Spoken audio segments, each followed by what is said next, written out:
Now, Ivory Coast has filed an injunction at the ICC, the International Criminal Court, following the January acquittal of former President Laurent Gbagbo over charges of crimes against humanity during the 2010 post-election violence that saw at least 3,000 people killed. The move, some analysts say, underscores Ivorian President Alassane Ouattara's intent to keep his political rival out of the 2020 elections. So how true could this be, and what threat could Gbagbo release pose for Ivory Coast? We'll talk about this in a moment, but please, will have Ruth help us make meaning of what this petition actually means? In other words, Ivory Coast lawyers are asking for permission to participate in the ongoing appeal proceedings, an appeal filed by the prosecutor seeking the annulment of the acquittal and asking the judges to dismiss the case. However, this appeal will not be decided for several months, in the opinion of several people.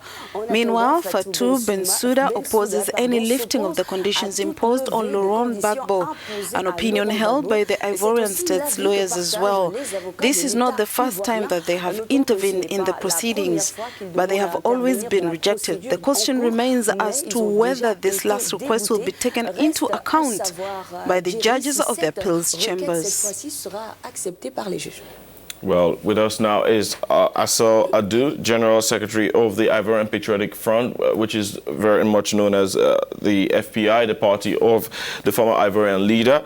Assel Adou, a warm welcome to you. Thank you for joining us on the program. What do you make of this petition, the Ivorian state's request to the ICC against the unconditional release of former President Laurent Gbagbo, who's your party's leader? It's deeply affected us because since January 2019, well before that, even when I had met President Laurent Gbagbo, who was still in prison in The Hague, he had asked that the party stand up to advocate for reconciliation in our country. And we talked to all the religious leaders, diplomats. Following that, everyone, be it the political parties, all accepted the idea and supported us for this campaign. So for us, the Ivorian government, which says every time it wants reconciliation, we thought it would join all the political parties.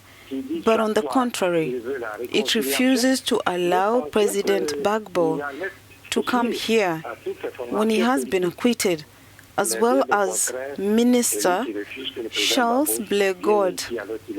We do not understand and strongly condemn this attitude. The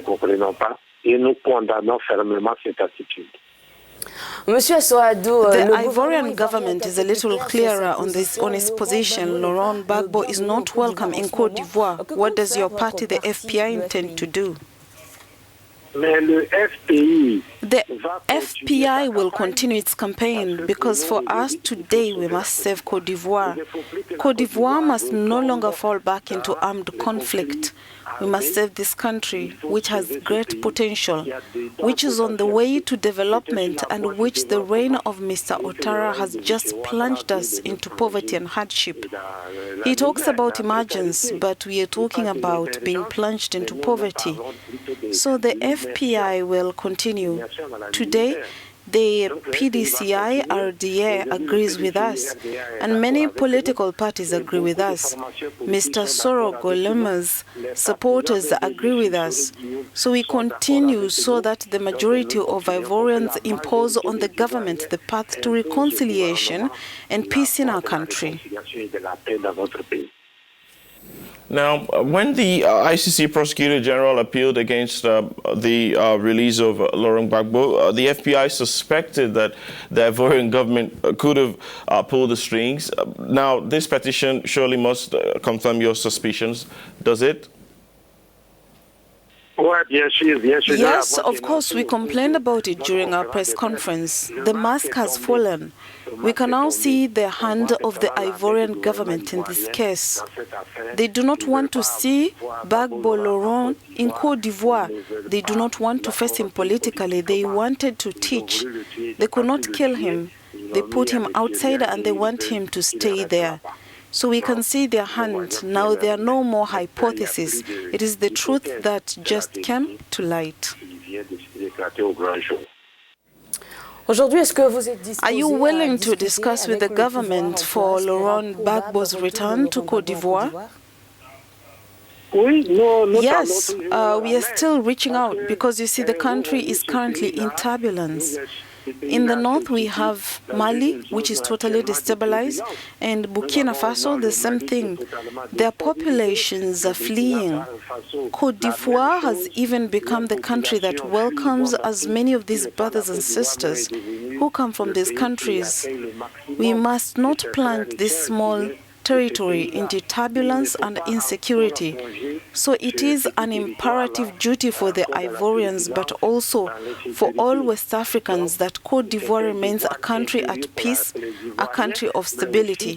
So we ask the Ivorian government to go down this path and not prepare for an armed confrontation by buying tanks, combat helicopters, 12-7s, and others. All this is not the right voice for the African people. Tout cela, ce n'est pas la voix qu'il faut aux peuples africains.